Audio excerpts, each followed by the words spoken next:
I did some dancing. I'll talk more about the dancing in a bit. Later that night, I met up with an old friend, Lam, dancer friend. We went to get ramen, and uh,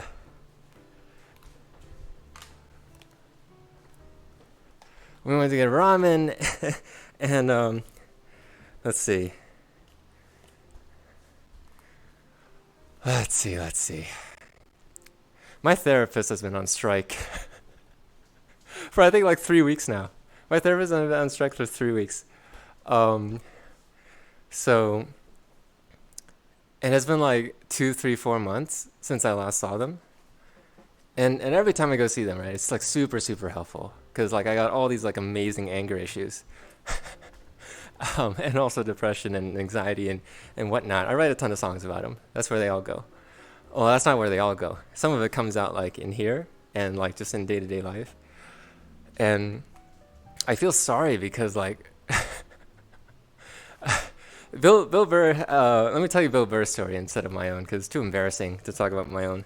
So Bill Burr is a stand-up comedian I really admire, and he does a lot of stand-up and a podcast too. And he sort of turns his anger into jokes, into things that people can laugh at and make people smile and laugh. And I really admire that. Um, his childhood is.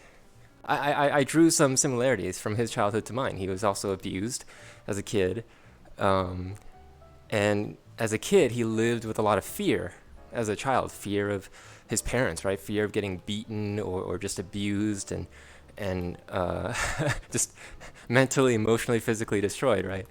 And I related to to a lot of that, all of that. um, there was even one part in the special. It was like, uh, it was so bad that like, my siblings and I, we grew up with physical ailments, as like, our body was trying to cope with that abuse. And yeah, I have that too. So I really relate to Bill Burr.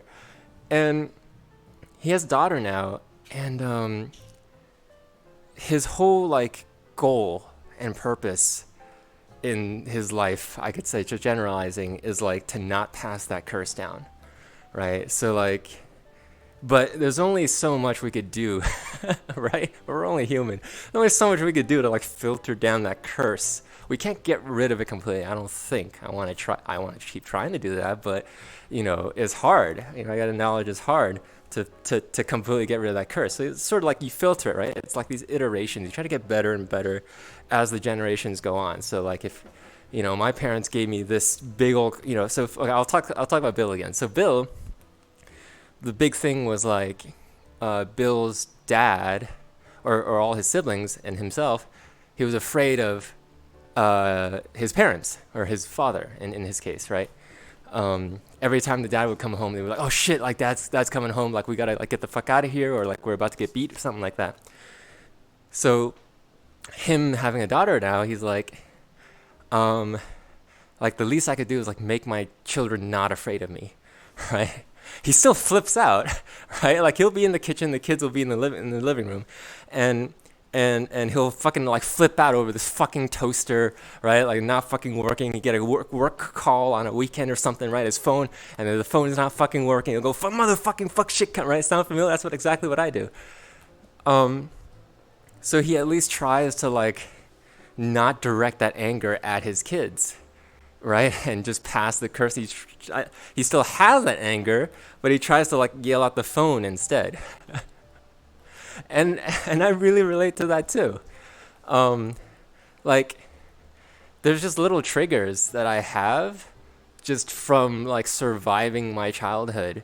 Everything in my life must be perfect, right? In order for me to survive. Everything in my life has to be clean, perfect, spotless, you know, sound amazing, look amazing, the experience, the quality, everything has to be perfect because otherwise I would fucking get murdered by my mother. um, so this anger, these triggers, this root of it all is still here. I mean, the best I could do is not pass it down and abuse other people as much as I can. I'm working on it, and my fucking therapist is on strike, so work on it as fast as I can.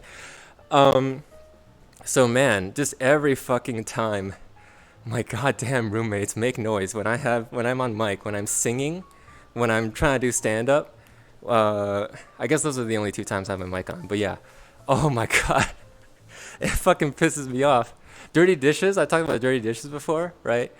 Um, and I know I'm not gonna get my ass beat because I'm a fucking psycho, so I can defend myself. But no one wants to beat my ass anyways here, and I'm on the opposite side of the country as the parents who would beat my ass. So I just end up before therapy, I used to just like end up muttering to myself and just like growing tumors. But now I just sort of like let it out. But I try to let it out like somewhere else. But see, the thing is, we don't live in a very big house, so so so as much as I'm trying to filter my psycho, it still bleeds through like very clearly, I think. I'm trying to be objective about it. I have a lot of like self-hate, and I'll like beat down on myself a lot, but at the same time, it's like important to like you know try to be honest with myself too.